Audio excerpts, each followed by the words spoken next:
My story starts here in Columbia, South Carolina. That's where I was born and raised with a single parent. When I was 5 years old, me and one of my friends used to go to an abandoned house. And one day me and my friend went to play in this abandoned house, and it was cold outside.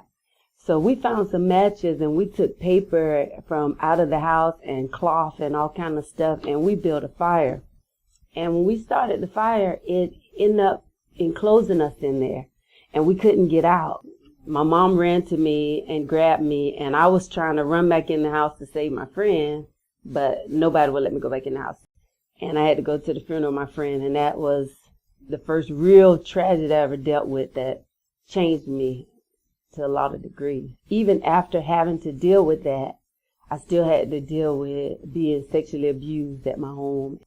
My mother never worked, never had a job, and she had several different boyfriends. And growing up, me and my sister was sexually abused by some of these boyfriends and also physically abused by some of these boyfriends. My mother found her one boyfriend, and this one boyfriend was financially stable. He did things for me that I had never experienced.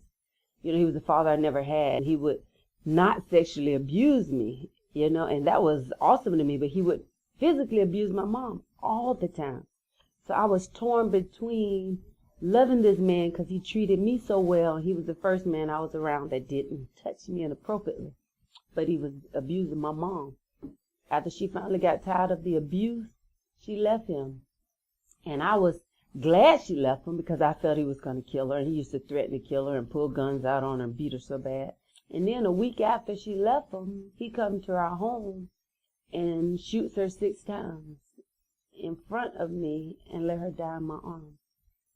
We dealt with the funeral arrangements and everything, and when all that was over, we went to live with one of my mother's sisters. During that time, my aunt's boyfriend tried to sexually assault my sister. So my sister went with her father and her stepmother. I didn't have no father. My father got killed when I was 9. He got hit by an 18-wheeler truck driving his motorcycle to work. So then I had to deal with being separated from my sister and living in this home where my aunt's boyfriend has constantly got me in fear. I don't even want to be abused again. So I got tired of it, and I ran away and went to the police department. And I told them I need help. I don't want to be abused. So I can't live in this home anymore. So they put me in foster care. When I first went to foster care, I was scared. I didn't know what to expect. I had never been away from my family. I was just lost. And I completely shut down from the first day. I wouldn't communicate with the kids when I first got there because I felt nobody would understand me. Nobody knows what I'm going through. And being away from my family, already dealing with the abandonment issues from not having my mother, not having my father.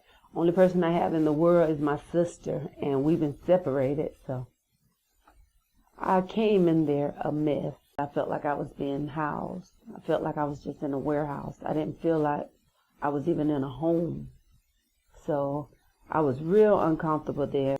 I just didn't want to be there, but I wanted to not be where I came from because I didn't want to be sexually abused anymore. I didn't do so well in school because I had so many issues. I just wanted to be away. I wanted to die. I tried to kill myself.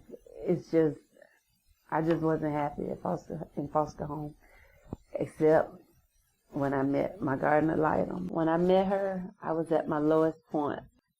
I just felt hopeless. And when I met her, she came and spent time with me and encouraged me, uplifted me, and was interested in me and my feelings and what's going on with me, my likes, my dislikes, my wants, my aspirations. She was just consistent with caring. After I opened up to her, she encouraged me. She encouraged me not to give up on life. She let me know that I was worth being here. I'm somebody. Life isn't over because of the things that happened to me. She gave me a reason to live. And I just thank her so much, and I can't remember her name.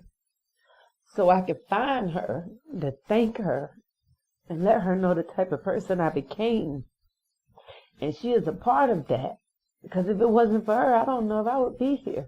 She just was a huge impact in my life and the person that I've become today. I'm so excited that I have the opportunity to become a garden ad litem, to go through the training class and give back to a kid what was so freely given to me, to give them hope and to give them the aspirations to be somebody, to know that life is not over. And even though my garden ad litem would never get the opportunity to see the woman that I've become, I want her to know that she made a huge impact on my life, and I want to make the same impact on another child's life or several children's life.